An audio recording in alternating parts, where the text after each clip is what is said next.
tuning in. If you got any questions, please put it in your comments and chat. We have two great distinguished powerhouse thinkers today in this journey session. The theme is the necessity of pain. Peace and Purpose is all about bringing forth a holistic approach to our lives. We know we're getting ready to start a new year. We want you to prepare. Peace and Purpose is part of your preparation.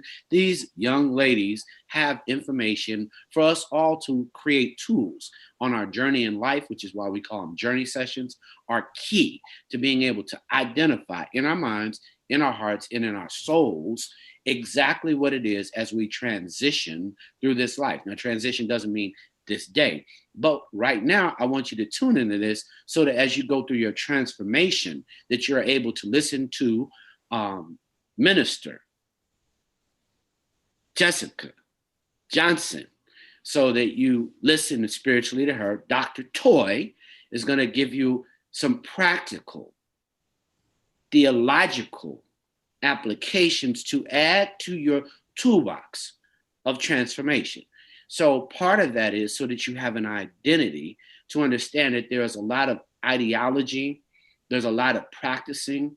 And when you have PhD plus faith healer, we all want us to understand that it's a continuum. And so peace, where you can find it in the midst of a storm.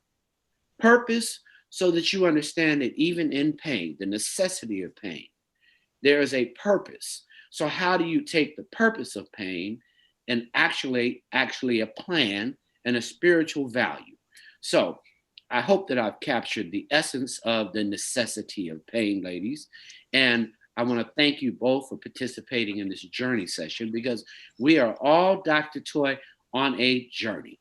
Right. And in this whole process, we want us to have the tools necessary so as we navigate, as we transform our souls into our highest possible beings, that we're able to do it with a philosophy and support system and a faith system that creates increase, particularly in COVID-19.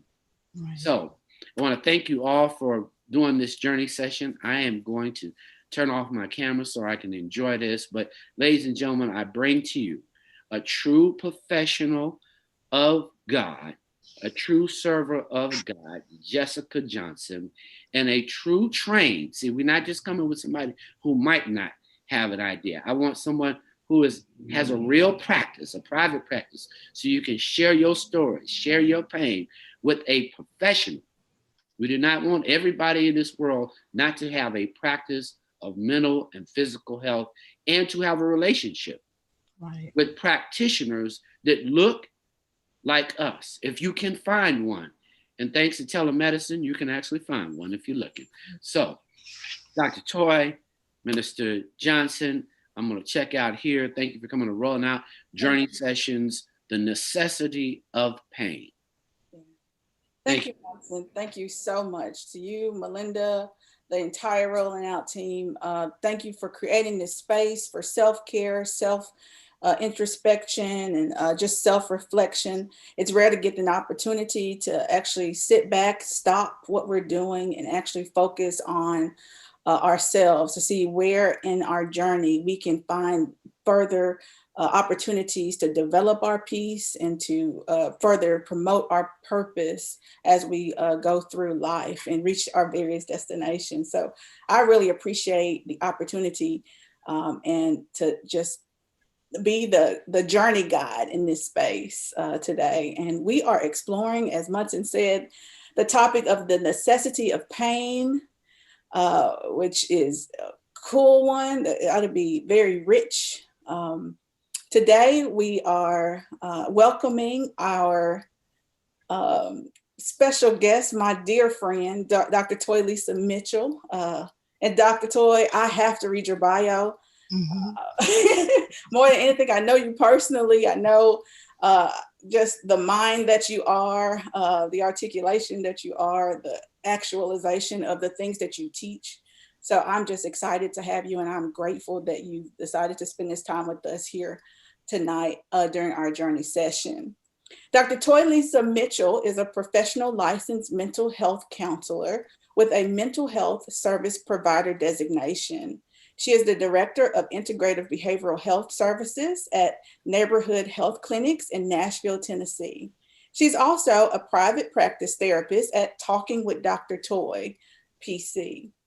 She has a PhD in communication from the University of Kentucky, a master's in education and clinical mental health counseling from Vanderbilt University, a master's in divinity from Southern Baptist Theological Seminary, as well as is currently pursuing a doctor of psychology at Western Kentucky State, Western Kentucky University. That's a lot of education, sis. She is the host of the radio show and podcast Talking with Dr. Toy, providing a holistic approach to emotional healing that airs on Sundays, and you can stream it on www.talkingwithdrtoy.com. Thank you so much, Dr. Toy, for joining us today.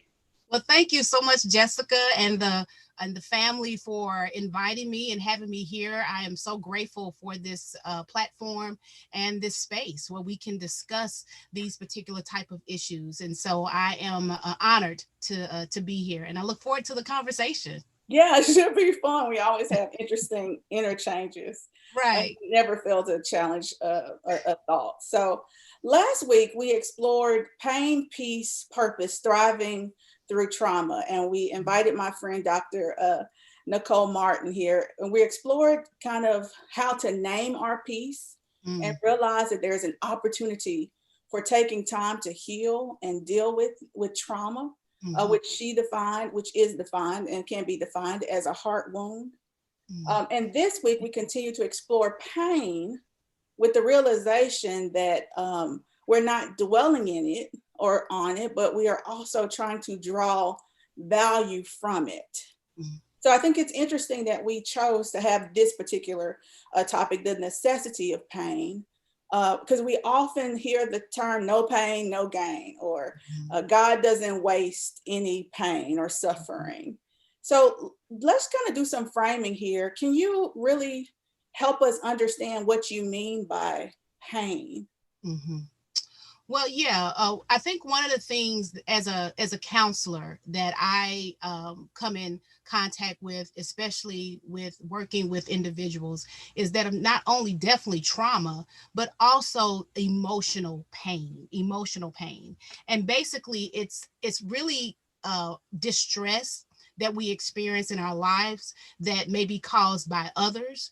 And basically, sometimes what happens in that space of just emotional pain is that we tend to try to avoid it. We tend to try to numb ourselves because it hurts. I don't think anyone would run to pain and say, yes, give me pain. So basically, our natural tendency is to avoid it, is to avoid pain. But what I've come to realize, even in counseling others, is that when they come to my office, when they come to that chair, what has happened is that they have tried to numb themselves, avoid pain for so long that in essence it catches up to them, where it overwhelms them. And then they begin to experience impairments and disconnections in their lives, in their relationships, and mainly, honestly, some disconnections from God, because they've numbed themselves to such a degree where they close themselves off and they don't invite God to sit in that pain with them, to even heal them of it, because they've closed it off because they don't want to experience it. Mm. So why would you say pain was necessary? Well, one of the reasons why pain is necessary is because pain causes us to pay attention to something. You know, if you're having a physical pain, it catches your attention. It's telling you, hey, something is not quite right. Something is wrong here. And so pain enables us to be able to pinpoint what's happening in our bodies. Well, with emotional pain, it's the same thing. I tell people all the time that pain is giving us a window as to what is happening in our lives. And it's interesting. It really is interesting with regards to the body, that sometimes we can fool the mind.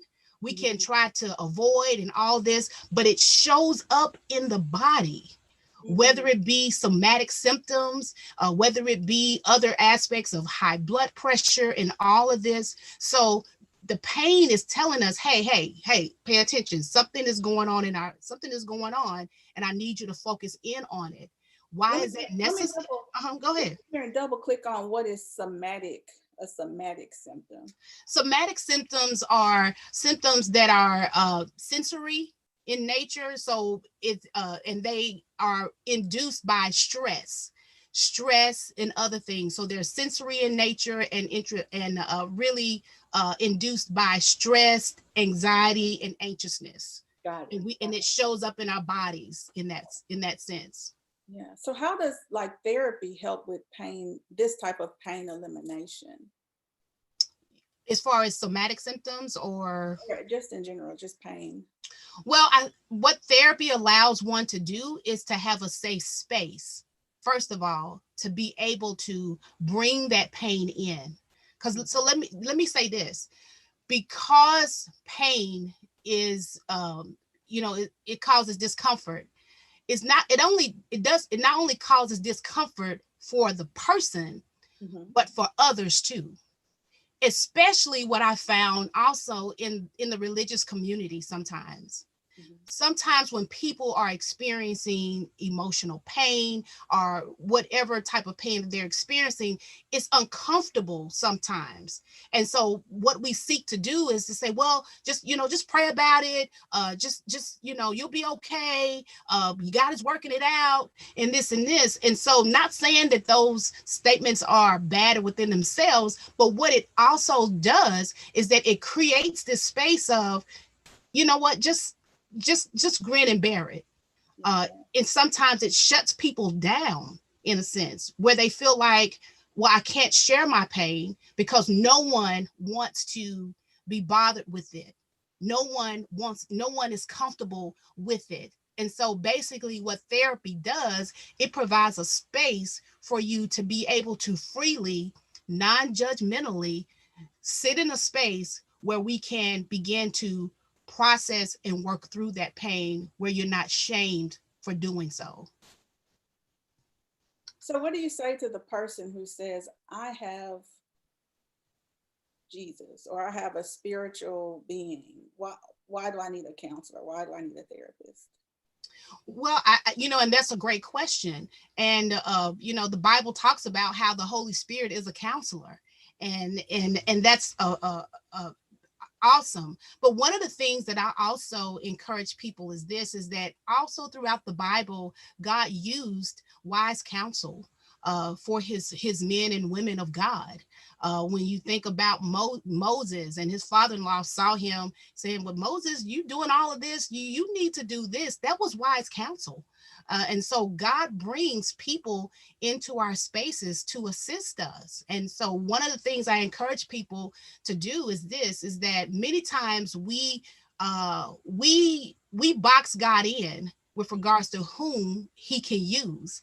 And basically we may be missing out on not only places of healing and restoration because we are dictating to God who he can use to help us versus us being sensitive and open and allowing God to work through not only people who have expertise in things that you are experiencing, but also where you can get that particular self-care yourself. I find it interesting that people don't say that when it comes to getting their hair done and getting their nails done. It's not you got Jesus, but you still go somewhere to get that done.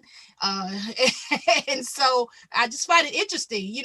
I think sometimes what happens is, to be honest, it's the stigma around mental health, and where people utilize that aspect of, well, I got Jesus, because there's so much stigma around mental health that you don't have faith, or you're not close to Jesus if you're experiencing depression or anxiety. And we tend to forget that we are in a world.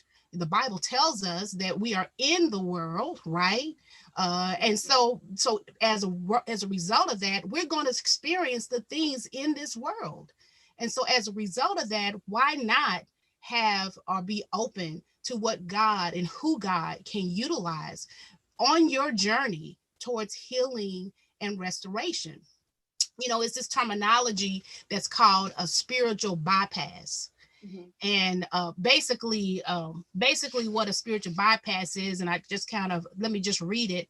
It says it's a tendency to use spiritual ideas and practices to sidestep or avoid facing unresolved emotional issues, psychological wounds, and unfinished developmental tasks.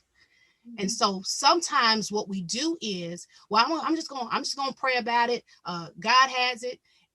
But in many cases, that's not what we're doing is that we are avoiding sitting in, working in those spaces. And so we're trying to bypass it with spiritual nuances and language, but God wants us to go through it, not over it. Mm. Wow. So you were talking about depression as pain. Mhm. And we're here in the midst of a pandemic. 2020 has brought with it its own kind of brand of pain. Right. Um, and I think with that has come a permeating depression, Mhm. maybe mild, if not for everybody, directly, perhaps secondarily as a matter of empathy or sympathy for those who are suffering around us. Right. What what kind of issues do you think pain cause, and what treatment is available for that type of pain and depression? Yeah, I think that's a beautiful question, and that's some of the reason why it's when we talk about the necessity of pain, is that when we begin to see that it's a part that is necessary, not an inconvenience, even though it may inconvenience you, but it's there for a reason. And so when we talk about the necessity of pain, we're basically saying getting into a space where you are accepting it, where you are saying, okay, it's here, let me deal with it. Because when we don't deal with it, that's what tends to happen. We begin to suppress it, we begin to avoid it, and the results of that, of doing that, can lead to depression, can lead to anger, can lead to anxiety. I was talking with someone today, and basically the person just stating that they were having panic attacks, just anxiety attacks, and has been experiencing it for approximately 2 years. And so, as a therapist, one of the things that we talk about is, okay, what is the root? What's causing the anxiety? And sometimes what may induce anxiety is unresolved issues, unresolved things that you have buried, that you have not dealt with. And the body tells the story. So when we hold all of that in our bodies, it comes up in different ways. And so when we don't process pain, and at the root of this person's pain was grief and loss, Hmm. was the grief and loss that she had buried for 2 years, Wow. because just wanting to push on, wanting not to think about it and all of this. But as you can tell, over the process of 2 years, what had begun to happen in this person's life is that it was coming out anyway. Hmm. And so what does that begin to do? That begins to impact your quality of life. You begin to be fearful of, when am I going to have a panic attack again? You begin to even be fearful of, I don't want to go to this store because something may happen. So it's impacting your quality of life. Also, unresolved pain, it also affects our relationships with others. Why is that? Because basically what is happening is that these things that you are burying and not dealing with, it may be inducing some anxiety, some anger, and all of that. And then what happens is that you get triggered in these interpersonal relationships, and then you go off on someone, and the person was like, well, what did I just said this, but not knowing that you got so much stuff going on and buried, that trigger just exploded. And therefore that may have been the result of a relationship now that is ended, are is very damaged Mhm. because you're damaged in that sense. So when you're in this situation and Hmm. um, you know something's wrong, but you don't quite know what. Hmm. Like, are there some practical ways that you can do a self-assessment? Because it's kind of hard to see yourself out of a thing when you're in it. Right. So what are some practical ways that you can even get to the point where you realize you need to, um, you need to do something about the grief and the pain and the anxiety? Well, one of the things, this is beautiful concept that's called the Yohari window. And it basically, it is like a four pane process of self-disclosure of, in essence, it talks about those parts of you that are known, the parts of you that are unknown, the parts of you that you are blinded to, Mhm. in a sense, and the parts of you that others know but you don't know about yourself. And so basically, when you're in this process of self-assessment, and you, because this is what happens sometimes when we don't deal with pain, we're disconnected from ourselves. Mhm. We It's hard to see who we are. And so so part of that process may be, do you have genuine, authentic people in your life that love you, that know you, where you can say, hey, something is happening. What have you noticed? What have you noticed going on with me? So getting feedback from other people can help us in that process. And I'm going to be honest, sometimes the disconnections run deep. Whereas I tell people, can you take out some time to slow down and just really process step one? What what am I thinking? What is my thinking like? Am I always been towards the negative? Am I always pessimistic about things? Or do I have this doom and gloom, perspective? Two, what am I experiencing as far as my emotions? Am I sad all the time? Am I angry all the time? Am I upset, or am I just so numb all the time that I don't feel anything? So part of that process may be, as far as self-assessment, what am I thinking? What are my emotions? What am I experiencing? And then finally, too, getting someone who loves you, who knows you, to share, hey, what have you seen, that's going on with me? And finally, I tell people too, if you're having difficulty really kind of identifying and in processing some of this, the best thing may be able to do at that point is to seek therapy, so that someone can sit with you and begin to get, from an objective perspective, begin to kind of help you unlayer some of those things, so that that can begin a process of healing for you as well. Okay. Okay. So what are some, let's say I can't get to a therapist yet. Hmm. What are some very practical things? Let's say I'm dealing with, I guess the number is close to or over 250,000 people have lost someone with Right. the COVID-19 pandemic. So the essence of grief and loss is permeating all throughout the country. Yes. What are some things that someone out there who's watching is saying, I am overwhelmed and I'm crying and I'm grieving. The person that was here last year isn't here this year, Right. or last week, or even 2 days ago isn't Right. here today. What are some very practical things that people can do for self care, in order to kind of get them through until they can get to the stage where they can get help? That's an excellent question, and one of the things when I talk about grief and loss, I really try to come from a perspective of, how does the person view grieving and Mm-hmm. loss, because that's going to be important as to how they process and work through it. So let me give an example. For someone who views grieving as a weakness, Mm-hmm. that I don't need to cry. I don't want to cry. I don't want to cry about this. I don't want to do this. I don't want to be sad. I just want to get back to my normal self. I don't want to be weak. And so for those who have a perspective of grieving that it's a weakness, part of that process of getting assistance is to really begin to work through that grieving is a natural process of life, and it is necessary to grieve.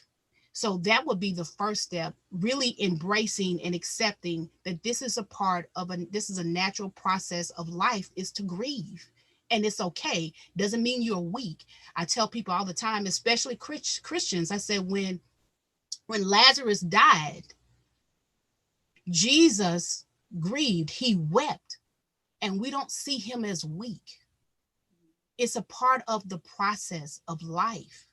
So for those who struggle with that, I first encourage them to embrace the process, that grieving is okay.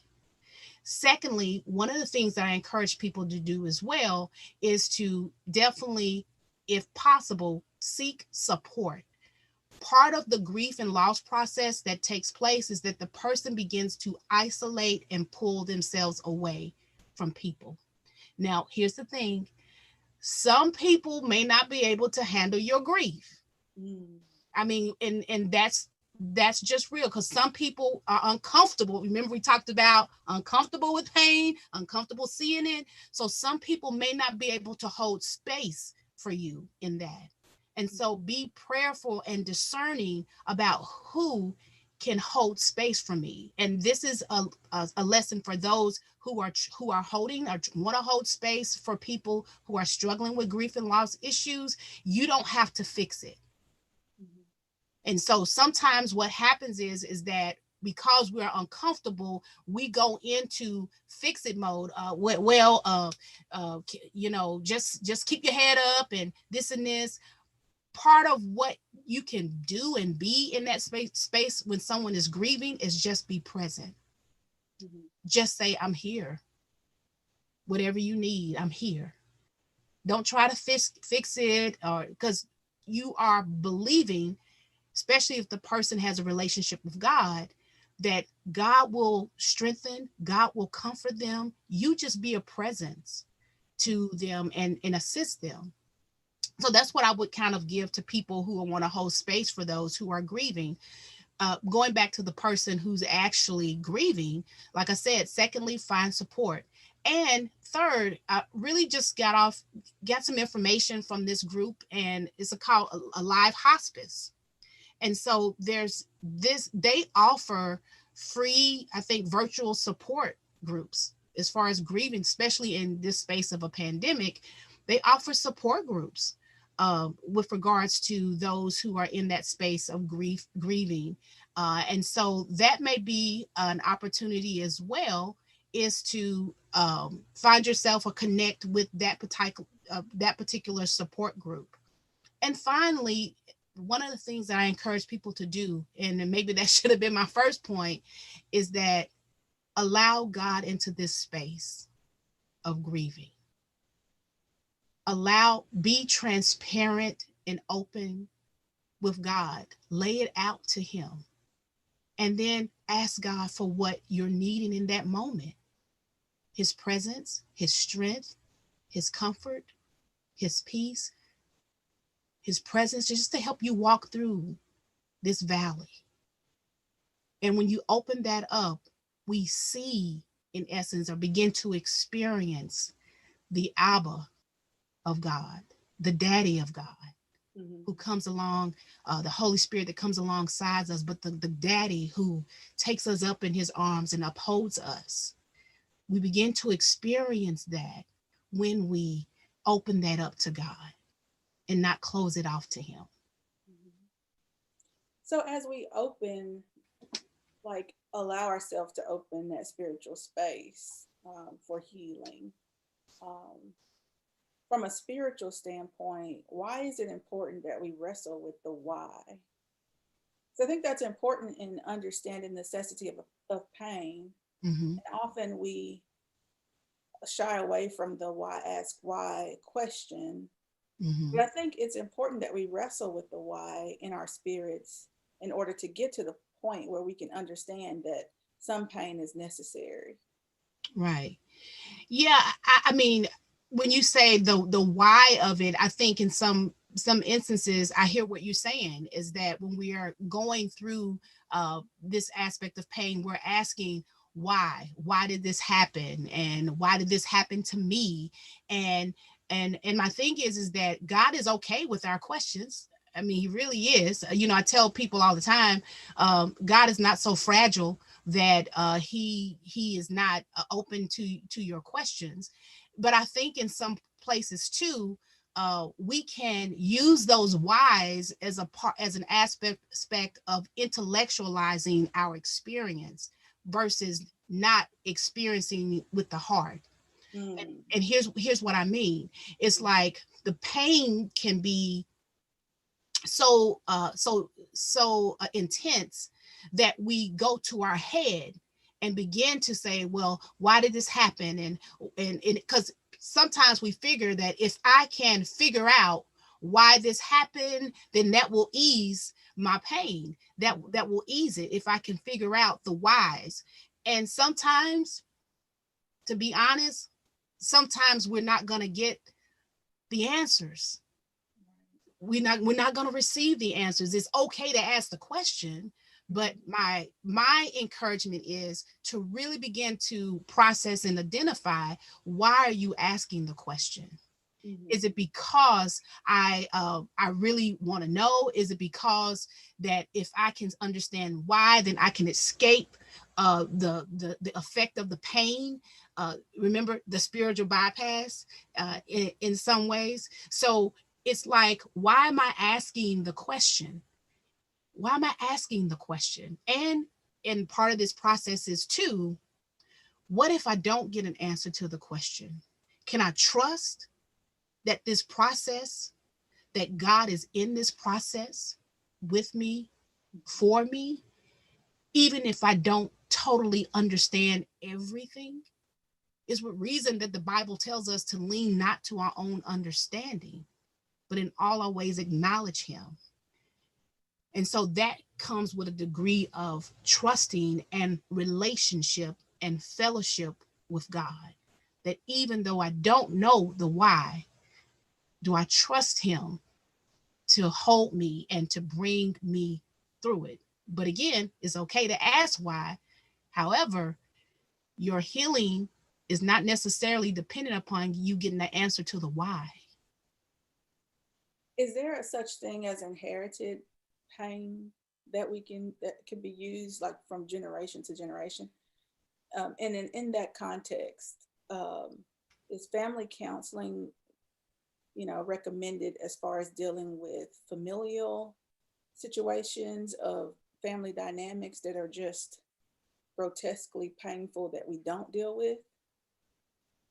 Yeah, one of the things that we may all be familiar with is what goes on in this house, what stays in this house. And we have this dynamic of family secrets. Mm-hmm. Family secrets. And basically what has happened in some ways, the when we have these family secrets with regards to whether it be child abuse, whether it be molestation, whether it be these dynamics that take place in the house, what has happened is that we have this culture of, well, let's just keep it here. Let's not say anything about it. Let's not put it out in the open. Let's keep our business here. But those family secrets, listen, they have an impact, a traumatic and developmental impact on members in the family, especially for the children or those who have been the victims of that type of abuse. And so what begins to happen is this, is that the keeper of secrets, the family, what is happening is that there begins to be this aspect of surface where we'll talk to each other, but we won't really get too deep with each other. And so the undercurrents of that begin to be disconnections where people disconnect really to some degree emotionally, because sometimes what happens in those dynamics is an emotional cutoff where we emotionally cut off family members thinking that that's how I'm going to heal. But an emotional cutoff is supposed to be temporary, because again, that's not you dealing with the issues, that's you running away from it in a sense.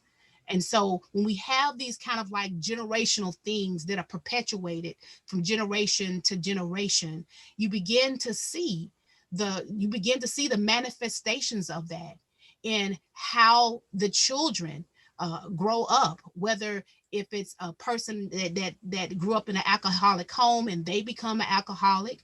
One of the things that happens is that sometimes the abused becomes the abuser.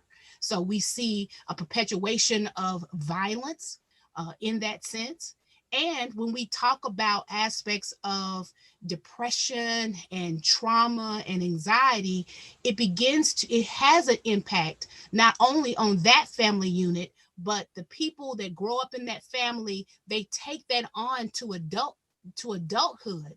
And that begins to affect not only their connections with others, but also how they view themselves. Because someone who has been abused, especially a child, and they are not supposed to tell anyone, they're supposed to keep it secret. What begins to happen is this child holds everything. It begins to blame themselves, that it was me that did, well, maybe I shouldn't have did this, or I shouldn't have done that. So they begin to think that I'm a bad person, I'm not worthy of love, and this and this. And so they perpetuate that in their adulthood, where they don't have healthy relationships with others. And to some degree, it's difficult for them to have a relationship with God. Because, man, if I'm supposed to see God as Father, and this is what my dad did, then it's hard for me to even embrace God as Father, because that's foreign to me in that sense. So, yes, it's very much prevalent. And that's why I think family therapy can be beneficial. But a counselor who engages in family therapy has to be mindful and has to be careful, because if you have family members that are not in a position and they're not ready for that, if they feel pushed into that, it can be more toxic for the person who is trying to heal. So it may be best to really work with that individual first, that you get them in a space where they feel confident, feel in a space where they can talk about these things, because sometimes those family dynamics can be toxic. Yeah. How do you build trust and with people who are like that, like closed off and say, I have trust issues. Mm-hmm. I'm not going to trust a mental health professional with my business, my Right, family business. right. I honestly, one of the key things of building trust is to normalize their experience, which means it is okay that you don't trust. Because listen, not trusting has protected you. Mm, It has protected you. wow. And so people develop protective mechanisms. And so we have to respect those, because these are the protective mechanisms that they have developed to survive. And Is so, that one of the necessities of pain too? Like helping us build protective mechanisms? well, the thing is that, let me say this, protective mechanisms, they can be helpful. However, when you're guarded and you're protected, that means that you're shielded off in a way. Okay. And so when you're shielded off, you're not letting things in, but you're not also getting out. You're imprisoned to some degree. And Mm, so that's some of the reasons why we build protective mechanisms, to protect us from pain. However, it protects us from pain, but it also keeps us from healing. Does that make sense? yeah. Yeah, it does. Yeah, it keeps us from healing. So when you're in that process of someone who's not trusting, that's the first step, is to be like, you know what, I can see why you didn't trust. Yeah. I can see why. And so when you begin to meet them where they are, some of what begins to happen is that they're like, oh, you get me, you understand me. And then what happens in that, you begin to develop that rapport and that relationship with the person, and eventually an opening an opening happens. But that's a process, and it takes patience. Yeah. And it takes patience, not only with the professional to patient situation. It takes patience with, one-on-one relationships with Right. family, understanding where somebody is instead of trying to assume that they are where you are. Right. Uh, that is interesting. Right. So I mean, what? Go mhm. ahead. I was just gonna say, when you said that, sometimes I tell people all the time, I said sometimes we think people should be like us. Mhm. And one of the things that we have to realize is that not everyone is like us, and just because they're not doesn't mean something's wrong with them. It's okay, they're individuals, so give space for someone to be who they are, Mhm. and that will cultivate, I mean, honestly, a really rich relationship. Yeah, man. I can't believe we're running out of time. I have one more question, and then Mhm. we can wrap up. But thank you, man. This has been awesome. But we're coming up on Thanksgiving. This is Thanksgiving week. Yes. What role do faith and gratitude help in play in helping us understand and accept the necessity of pain? Well, one of the things that I really, that's an excellent question, because part of our process has been is that we kind of subscribe to this dichotomous thinking that it's either or, Mm, that in order to be grateful, I can't be sad. mm, In order to be thankful, I can't be disappointed. And that's not true. You can hold both of those at the same time.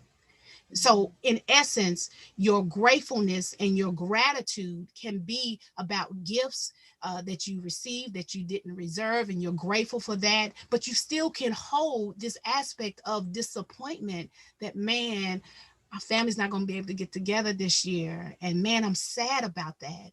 But I'm grateful for the family members that I have. It's like you can hold those at the same time. And part of this process is this, is that when we walk through this area, this space of pain, sometimes what begins to happen is that we form connections around just being transparent with each other, and that can really strengthen our relationships and our bonds. Is that I don't have to be all just happy on 10, but I can be sad and someone can meet me in that space, and we develop a bond in that space, and that can be a space of gratitude as well, that someone connected with me and we were able to hold each other in that and move towards that space, whether it be a contentment, or whatever it be, just, you know what, this is what it is right now. And so sit with me in it. So we can hold both of those at the same time: gratefulness, disappointment, anger, frustration, thankfulness. We can hold them at the same time. Yeah. So, Dr. Toy, give us a charge for um, moving forward and understanding and optimizing the necessity of pain for our journey. So we're on this continuous journey, and people are preparing to for the Peace and Purpose um, retreat on December 4th and 5th, and 4th, 5th, and 6th, and they're getting ready to come in and learn all these different things about their mind and body and soul. But until then, give us a charge um, to optimize any pain that we have that we might need to kind of take with us and optimize on our way to peace and purpose. And I'm grateful to give this charge, sort of, I guess. Um, but here's what I would say, and this is just really coming from a place in my heart, is that I say all the time, pain is a teacher.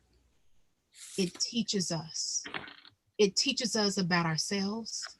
It teaches us about others, and there are lessons to learn from pain that gives us insight into our relationship with God and the character of God. So if I were to give a charge, my charge would be, whatever your definition or your perception about pain, my hope is that you can open up a little space to not see it just as an inconvenience, but to see it as something that may be present in your life to enhance your life and to grow you in areas that can propel you on your journey towards healing and restoration. Thank you, Dr. Toy. Thank you so much. We appreciate it. And Munson, thank you also for creating this space for us tonight on our journey session. Thank you. Well, I actually didn't create a space. This is all God's space. Everything belongs to Amen. Him. It is us to, for us to be vessels. I think that as part of Rolling Out's ability, we want to thank you, Jessica, for connecting and bringing Dr. Toy. But more than anything, we want our community to know that they don't have to be in pain alone, that there is a possibility, and to increase our relationships with mental health professionals. So for us, it is not just seeing you as a minister, if that's where you need to seek counsel, but it's also for those families that are experiencing some of the dynamics that Dr. Toy described in this moment. So you don't have to say, oh, I don't know what that is anymore. So we don't want a community in denial. Like if you're not using COVID to reset it, then you're missing your moment, because there's everything that is bubbling to the surface. Ooh, we really close in this house. I've been waiting to tell you about this baby you got. I've been really ready to tell you what you need to change today. Because I'm not going to pick up your clothes one more time. And you really are abusing me. And I've been waiting to say this, but I would always have to go to work. But now I got time because we are working in the same space. And they're just huge dynamics. Or you're not helping me enough. Right now, there are so many mothers who are doing everything. They're the cafeteria. They're the bus driver because there's no bus. So they're everything right now. And we can't say enough. They're also frontline workers. So now they got to be concerned with every single thing. And then many people are putting their lives at risk just to socialize and to make other people happy. They wonder how people need to stop inviting guests into their homes to feel active. And it's that distance that leaves many people hurt right now, Dr. Toy, that I'm concerned with, that we're putting ourselves in COVID way to reaffirm going to a funeral, reaffirm that we're friends because I'm still seeing you during COVID. How can we help people to understand that in this socially distanced moment, that you're going to have the ability to be able to say no to interacting with our loved ones and friends? Right. That's an excellent question. And I really kind of, I saw a post, and it really talked about this concept of where we can, in essence, we're isolating now so that when we can get together, no one is missing. And so my hope is that many people feel like that, of course, COVID has been going on, and it's like, when is this going to end? But I try to encourage people in this way to say, listen, this is a season. It is a season. And because it is a season, it's like, can we be who we need to be in this season? Strict social distancing, protecting not only yourself, but your family members. Can I love you enough? Can I love you enough to say, listen, I'm going to stay home, but I love you, and I'll see, and I'll FaceTime you, whatever that means, because I love you that much, because I don't want you missing when we're able to come together again. And so I think we have to get into that space, whereas it's not about me and how I feel, even though I want to be with you. It's like, can I think about the other person too?